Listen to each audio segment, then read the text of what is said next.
Romeo 8:28 থেকে। Hallelujah, পেয়েছি? Hallelujah, পড়ছি আমি রোমিও 8:28 থেকে। হালেলুয়া। আর আমরা জানি যাহারা ঈশ্বরকে প্রেম করে, যাহারা তাহার সংকল্প অনুসরণে আহত হইয়াছে, সকলেরই মঙ্গলার্থে একসঙ্গে কার্য করিয়াছে। কারণ তিনি যাহাদিগকে পূর্বে জানিলেন, তাহাদিগকে আপন পুত্রের প্রতিমূর্তির অনুরূপে হইবার জন্য পূর্বে নিরূপণ করিলেন, যেন ইনি অনেকের ভ্রাতার প্রথম জাত হন। আর তিনি যাহাদিগকে পূর্বে নিরূপণ করিলেন, তাহাদিগকে আহ্বানও করিলেন। আর যাহাদিগকে আহ্বান করিলেন, তাহাদিগকে ধার্মিক গণিত করিলেন। আর যাহাদিগকে ধার্মিক গণিত করিলেন, তাহাদিগকে প্রতাপান্বিত করিলেন। Hallelujah, hallelujah. কি বলছে? আর আমরা জানি যাহারা ঈশ্বরকে প্রেম করে, তাহার সংকল্প অনুসরণে আহত, তাহাদের পক্ষে সকলেই একসঙ্গে মঙ্গলার্থে কার্য করে। Hallelujah, hallelujah. বাইবেলে কি বলছে? আর ঈশ্বর যাদেরকে নিজের ইচ্ছা অনুসরণে ডেকে নিয়ে এসেছে। হালেলুয়া। আজকে আমরা কি মনে করি যে আমরা নিজেরা এসেছি, কিংবা আমার শরীরে একটা রোগ হয়েছিল তাই আমি এসেছি প্রভুর কাছে, প্রভুর চরণে এসেছি, প্রভুর উদ্দেশ্যে আমি পেয়েছি, কিংবা আমি খুঁজেছি, এসব নয়। এখানে বাইবেল পুরো উল্টো বলছে। এখানে বলছে যাহারা আর আমরা জানি যাহারা ঈশ্বরকে প্রেম করে, যাহারা তার সংকল্প অনুসরণে আহত। ঈশ্বরের সংকল্প, ঈশ্বরের পরিকল্পনা অনুসরণে আহত। ঈশ্বর আমাদেরকে তার পরিকল্পনা অনুসরণে আমাদেরকে ডেকে নিয়ে এসেছেন। আর আমরা ভাবছি আমাদের সুস্থতার প্রয়োজন, আমাদের পারিবারিক আর্থিক সমস্যা আছে, সেই সমস্যা থেকে বেরোনোর দরকার, আমার ব্যবসার ভালো যাচ্ছে না তার জন্য আমার প্রয়োজন, কিংবা আমার স্বামী নেশাগ্রস্ত তার জন্য আমাকে প্রার্থনায় আসা প্রয়োজন। এবার ধীরে ধীরে আমরা প্রভুকে যখন গভীরভাবে জেনে যাচ্ছি, প্রভুর থেকে আর জগতের দিকে চোখ ফিরাচ্ছি না। কারণ কি? এটা ঈশ্বরের সংকল্প। ঈশ্বর আমাদেরকে ডেকে নিয়ে এসেছেন, আমরা আসিনি কেউ, আমরা নিজেদের ইচ্ছায় আসিনি। কারণ ঈশ্বর আমাদের জন্য একটা পরিকল্পনা আগের থেকে করে রেখেছে। আর বলছে ঈশ্বরকে প্রেম করে তারা তার সংকল্প অনুসরণে, যারা ঈশ্বরকে প্রেম করে, ঈশ্বরকে খোঁজে, ঈশ্বরকে খোঁজার চেষ্টা করে তাদের জীবনে, যে ঈশ্বর কোথায়, কিংবা আমার জীবনের সমস্যা এখনো যাবে না, কোনো ভগবান কি আছে, এরকম ভাবনা আমাদের মধ্যে কাজ করে।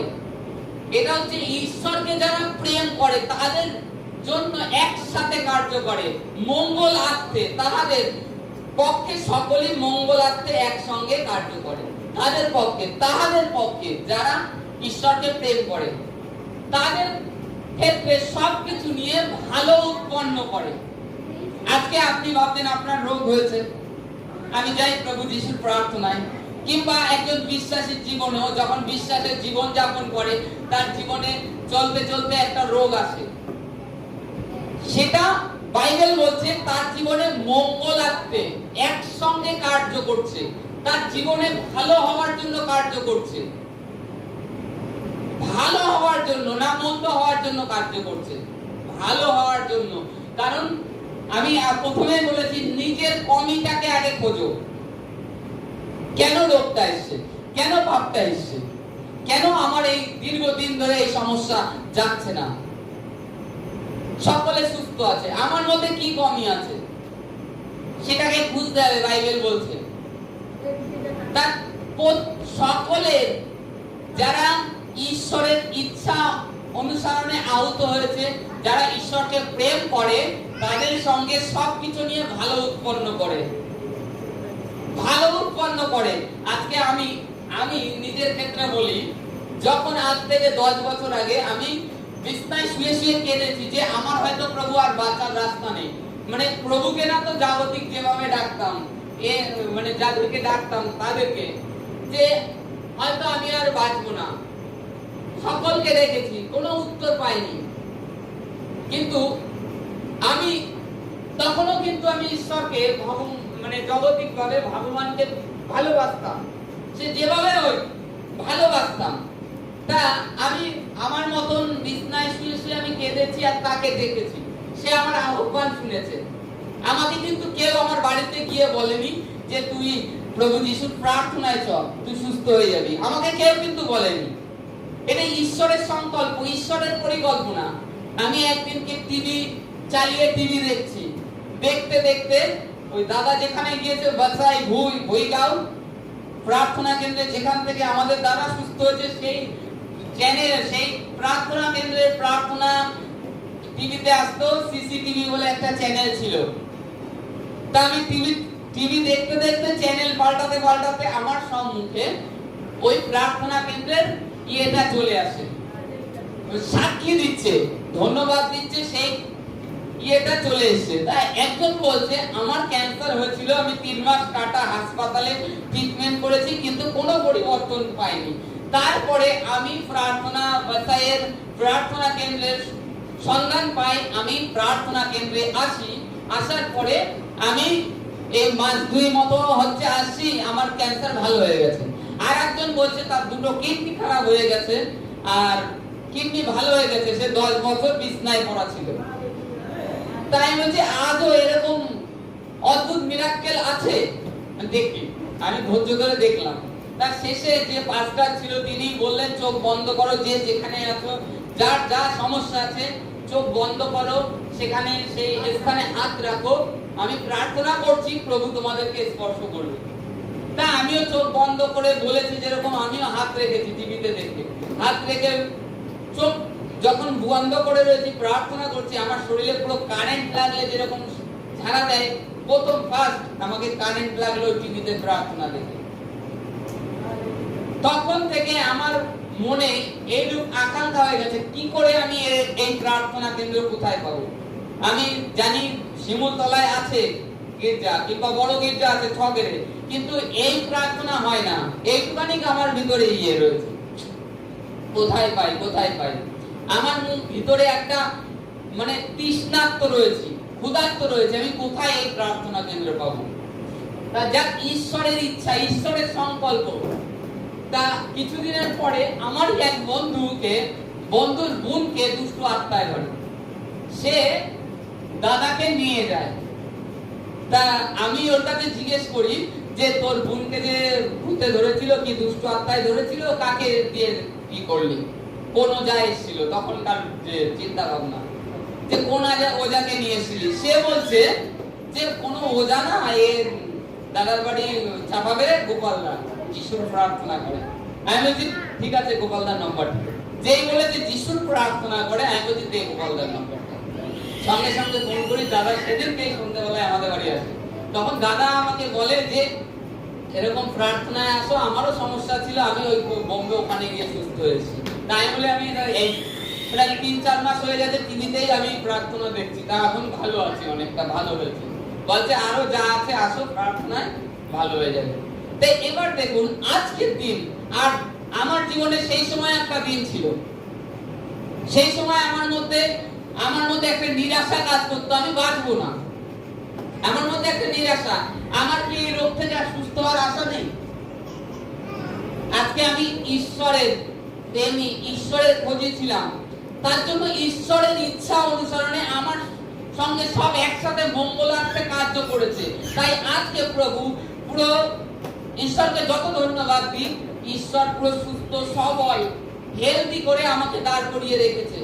আজকে আমাদেরকে বিশ্বাসে স্থির হয়ে, জীবনে ঝড় আসবে, তুফান আসবে, কিন্তু স্থির হয়ে দাঁড়িয়ে থাকতে হবে। তাহলে আমরাও আমাদের জীবনে সকল একসাথে মঙ্গলার্থে কার্য হতে দেখব। জীবনে যত বড়ই সমস্যা আসুক, আপনি বেরিয়ে যাবেন। আপনার জীবনে সেটা ভালোর জন্য এসছে, আপনাকে তৈরি করার জন্য এসছে। কিন্তু আপনারা নিরাশ হয়ে যান, ভীত হয়ে যান, আমাকে সমাজ কি বলবে, আমাদের বাড়ির লোক কি বলবে, আমাকে মেনে নিচ্ছে না, এই ভয় করছেন। আপনি কি জানেন এই পৃথিবীতে আমরা একা এসেছি, একাই যাব। আমি গতকালকেও দেখছিলাম যারা যিশুর প্রার্থনা করে, যারা মূর্তিতে আরাধনা করে, তারাও নরকে যাচ্ছে, তারাও যাচ্ছে। যারা যিশুর প্রার্থনা করে, মূর্তিতে আরাধনা করে, তারাও যাচ্ছে। এবার বুঝে দিন কারা। আমি কারো নাম বলবো না। আজকে বাইবেলে স্পষ্ট লেখা আছে, রোমীয় অধ্যায়তে বলছে ঈশ্বর আত্মা, তার আরাধনা আত্মাতে করো, সত্যতে করো। আর আমাদের জীবনে মঙ্গলার্থে কখন কাজ করবে? যখন আমরা ঈশ্বরকে সঠিকভাবে ডাকবো, সঠিকভাবে, তখন আমাদের জীবনে মঙ্গলার্থে কার্য করবে। তারপরে লেখা আছে, কারণ তিনি যাহাদিগকে পূর্বে জানিলেন, তাহাদিগকে আপন পুত্রের প্রতিমূর্তি অনুরূপ হইবার জন্য নিরূপণ করিলেন। হালেলুয়া। ঈশ্বর যাদেরকে জানতেন, তাদেরকে নিয়েছেন তার পুত্রের প্রতিমূর্তিতে পরিবর্তন করবার জন্য। খালি আপনাকে নিয়ে এসে খালি শারীরিক সুস্থতা দেবে, আর আপনি জগতে যাবেন, আবার পাপ করবেন, আবার বলবেন প্রভু সুস্থ করো না। ঈশ্বর নিয়ে এসে তার নিজ পুত্রের প্রতিমূর্তিতে তোমাদেরকে পরিবর্তন করবে বলে। প্রতিমূর্তি মানে যীশু খ্রিস্ট কি রূপ ছিলেন, তার মধ্যে কেমন ছিল স্বভাব, তার দয়া, প্রেম, করুণা। একজন পাপীকে দেখলে ঘৃণা করেনি যিশু। একজন ব্যভিচারী স্ত্রী কে দেখলে যিশু ঘৃণা করেনি। যিশু কি বলেছে?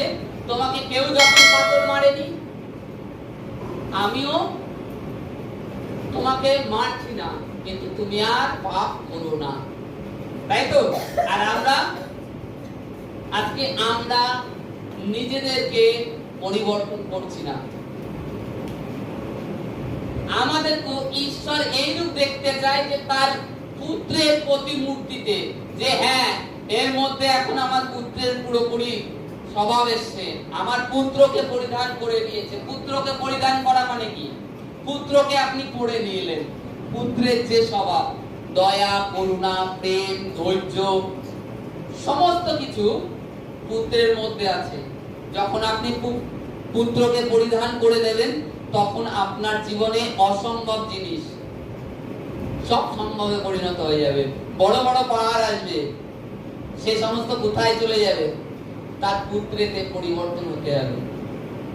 আমরা সব সময় ভাবছি যে প্রার্থনা শেষ হোক, অনেকের মধ্যে এটা অ্যাকচুয়ালি, যখন আপনারা প্রার্থনায় বসেন, প্রার্থনায় বসার পরে আপনাদের মধ্যে বাড়িতে, এটা এখানে নয়, বাড়িতে, যে কখন প্রার্থনা শেষ হবে, কখন আমি বাইরে গিয়ে কাজ করব, এই যে ভাবনাটা না, এটা পবিত্র আত্মার থেকে হয় না। পবিত্র আত্মা এটাই চায় আমার সন্তান প্রার্থনা করুক।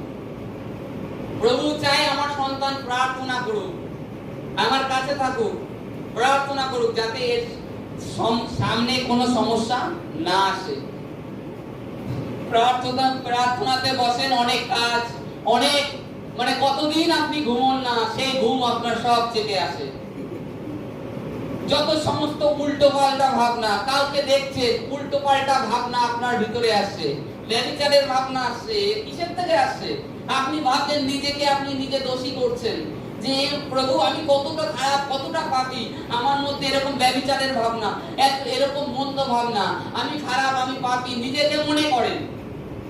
প্রভু বলছে আপনার ভাবনায় আপনি খারাপ নয়, কিন্তু আপনার মধ্যে যে মানসিক আত্মা, মানসিক চিন্তা, ডিপ্রেশনের আত্মা, এটা কিন্তু আত্মা, সে আপনাকে মন্দ ভাবনা আপনার ব্রেনের মধ্যে দিয়ে দিচ্ছে, আর আপনি সেটাকে ওইটা নিয়ে ধ্যান করছেন, প্রার্থনায় বসছেন, ও কি ঘুম। এই সমস্ত কিছু স্পিরিট, আত্মা, এরা চায় না আপনি প্রার্থনা করুন আর প্রভুর থেকে আরো অনুগ্রহ লাভ করুন। প্রভুর থেকে আপনার জীবনের যে চলার পথের সংকল্প, সেগুলো না আপনি জেনে যান। এটা শয়তান চায় না, এই কারণে আপনাকে শয়তান প্রার্থনায় আটকাতে চায়। সব সময় প্রার্থনা করতে গেলে, বাক্য পড়তে গেলে আপনার জীবনে এক একটা সমস্যা এনে দেবে, কোনো কাজ মনে করে দেবে, ফোন আনলে এরোর। প্রার্থনায় বসলেই হচ্ছে, প্রার্থনায় যাওয়ার কথা শুনলে আপনার বাড়িতে আত্মীয় চলে আসছে, কেউ না কেউ চলে আসছে, আপনি প্রার্থনায় যাবেন। এগুলো শয়তান বাধা দেয়। তা আজকে ঈশ্বর আপনাকে ডেকেছে তার পুত্রের প্রতিমূর্তিতে করবে, আর আপনার জন্য সমস্ত একসাথে মঙ্গলার্থে কাজ করার জন্য। তা আপনারা কি নিজেরা খ্রিস্টকে, সেই তার ঈশ্বরের একমাত্র পুত্রকে পরিধান করছেন, প্রার্থনায় টাইম দিচ্ছেন? আপনারা এই পুত্রের পরিবর্তন হওয়ার কারণ কি? বাইবেলে লেখা আছে, প্রভু বলছে যে তোমরা আমার উপর তোমাদের সমস্ত বোঝা দিয়ে দাও, চিন্তা ভাবনার ভার তোমরা দিয়ে দাও। ঠিক তো? কিন্তু আমরা কি আদৌ দিচ্ছি? আদৌ দিচ্ছি? বাক্য, যত বাক্য ঈশ্বর দিয়েছে সেই বাক্য অনুসরণে আমাদেরকে প্রার্থনা করতে হবে। যে বাক্য দিয়েছে, আমাদের কাজের জন্য বাক্য আছে, যে আমার কাজ নেই এখন তার জন্য বাক্য আছে, আমার জ্বর এসছে তার জন্য বাক্য আছে, আমার আদার্স রোগ হয়েছে তার জন্য বাক্য রয়েছে। আমরা বাইবেল পড়ছি না, বাক্য জানছি না, প্লাস বলছি খালি পাস্টারকে, দাদা তুমি প্রার্থনা করে দাও, তুমি প্রার্থনা করে দাও, নিজে প্রার্থনা করছি না। ওই একটা মানে এক পাস্টারের সাক্ষী শুনছিলাম, বলছে এসে বলছে যে পাস্টারজি আমার ছেলের জন্য প্রার্থনা করবেন, ও নেশা করে কিন্তু, আর সে তার মা আবার খৈনি হাতে নিয়ে বলছে আমার ছেলের জন্য প্রার্থনা করবেন। বলছে তুমি ওটা কি করছো? বলছে ওটা খৈনি বানাচ্ছি। বলছে তুমি আগে নেশা করা ওই খৈনি খাওয়া ছাড়ো। তখন বলছে না, এ তো আমার মরা অবধি, মরার সাথে সাথেই যাবে, আমি যেদিনকে মরবো সেদিনকে আমার সঙ্গে যাবে, এ তার আগে যাবে না। বলছে তাহলে তোমার ছেলেটাও তোমার সঙ্গে সঙ্গে যাবে। বলছে তুমি প্রার্থনা করছো? বলছে না না, আপনি আছেন না, পাস্টারকে বলছে, হ্যাঁ পাস্টারকে টাকা দিয়ে কিনে রেখে দিয়েছে, এরকম বিষয়। পাস্টারকে তুমি এসো, তোমার সমস্যা, তুমি প্রার্থনা করছো না, অথচ পাস্টারকে বলছো। নিজে আগে প্রার্থনা করো, তারপরে পাস্টারকে বলো যে আমি প্রার্থনা করছি, আপনিও আমার জন্য প্রার্থনা করেন, আমি আমার পরিবারে অমুকের জন্য করছি, আপনিও করেন। তা না আপনি করুন। আমাদেরকে নিজেদেরকে তৈরি হতে হবে। প্রত্যেককে ঈশ্বর তার পুত্রের প্রতিমূর্তিতে আমাদের পরিবর্তন করতে নিয়ে এসেছে, পরিবর্তন করতে নিয়ে এসেছে, যেন আমাদের মধ্যে সেই খ্রিস্টকে দেখা যায়। আমরাও এক একজন উত্তম যোদ্ধা হই, আমরাও রাজার সন্তান। আর আমরা কিছু হলে ভয় পেয়ে যাই, ভীত হয়ে যাই, একটা রোগ এসছে, আমাদেরকে ঈশ্বর ডেকে নিয়েছে, সেই কলিংটাকে ভুলে যাই। আজকে এইটাই বলছে, যারা ঈশ্বরকে প্রেম করে তাদের পক্ষে সকল একসঙ্গে মঙ্গলার্থে কার্য করে, যারা তার সংকল্প অনুসরণে আহত হয়েছে। কিন্তু আমরা তার কলিংটাই ভুলে যাই, যে ঈশ্বর আমাকে কলিং করেছে, ঈশ্বর আমাকে ডেকেছে। সকলকে বলবো প্রার্থনা আপনারা বাড়ান। অন্তিমে এখন অদ্ভুত অদ্ভুত রোগ দেখতে পাবেন, অদ্ভুত অদ্ভুত রোগ, সমস্যা, হটনট ভালো মানুষ গায়েব হয়ে যাচ্ছে, মারা যাচ্ছে। বাইবেলে লেখা আছে অন্তিমে এটা হবে। তা আজকে আমরা সেই অন্তিমে দাঁড়িয়ে আছি, খ্রিস্টতে যেন আমরা, খ্রিস্টের প্রতিমূর্তিতে আমরা পরিবর্তিত হই, আর আমাদের কলিংটাকে যেন না ভুলে যাই। ঈশ্বর যেখানে যে নিয়ে এসছে, আমরা যেন সেই কলিংটার দিকে লক্ষ্য রাখি, যে ঈশ্বর কেন নিয়ে এসছে, কিসের জন্য নিয়ে এসছে। খালি আমার এই রোগ ব্যাধির জন্য, এই সুস্থ করবার জন্য, না আমার জীবনে আরো কিছু ঈশ্বর রেখেছে, সেইটার দিকে আমরা লক্ষ্য রাখি। খালি সারা জীবনে এই প্রার্থনায় এসে সাধারণ একটা শ্রোতার মতন হয়ে থাকা, এটা কি ঈশ্বর চায়? না, ঈশ্বর চায় এক একজনকে ফুলপিটে দাঁড় করাবে, এক একটা কাজ করাবে, কিন্তু আপনারা নিজেরাই করতে ইচ্ছুক নন। যে ঈশ্বরের কাজ করি, আমি ঈশ্বরের কাজ করি, ঈশ্বরের রাজ্যের জন্য আমি তৈরি হই। আমরা প্রার্থনা করি যে ঈশ্বর রিভাইভেল আসুক বনগাঁতে, পশ্চিমবঙ্গে, ভারতবর্ষে সকল মাসি সন্তানদের উপর থেকে তাড়না যাতনা তুমি দূর করো। অথচ আমরা সেই কাজ করতে প্রস্তুতি হচ্ছি না, নিজেরাই তৈরি হচ্ছি না। প্রার্থনা করছি, প্রার্থনা করো, এবার কর্ম তো করবা, করছো না। তা আজকে আমরা যেন ঈশ্বরের কলিংকে না ভুলি, আর নিজেদেরকে যে ঈশ্বর আমাদের জীবনের আজকে যে বিশ্বাসী থাকা সত্ত্বেও আমাদের জীবনে একটা সমস্যা আছে, এটা মঙ্গলার্থে একসাথে কাজ করবে। তোমার কাজ কি? প্রার্থনা করা। তুমি ঈশ্বরের কাছে অবিরত প্রার্থনা করো, অবিরত প্রার্থনা করো, তারপর দেখো তোমাকে ঈশ্বর উঠায় কিনা। ভোরবেলায় উঠে প্রার্থনা করো। আমরা এটা স্পষ্ট জানি, কম বেশি আমাদেরকে আগেও দাদা বলেছে, কিংবা আরো আমরা পাস্টারদের কাছে শুনেছি যে ঈশ্বর ভোরবেলায় এই পৃথিবীতে আসে, তাও 3টের পর থেকে 5টা অবধি। আপনি ওই সময় ঈশ্বরের বাক্য ধ্যান করতে বসুন, তখন ঈশ্বরের আওয়াজ শুনতে পারবেন, ঈশ্বরের কলিং শুনতে পারবেন। তবেই আপনার জীবনে সমস্ত কিছু একসঙ্গে মঙ্গলার্থে কার্য করবে। আজকে রোগ ব্যাধির সমস্যা, ঈশ্বর ভাবছেন, আপনি ভেবেছেন আপনার খালি ক্যান্সার হয়েছে, ক্যান্সার ভালো হলে আমি সুস্থ।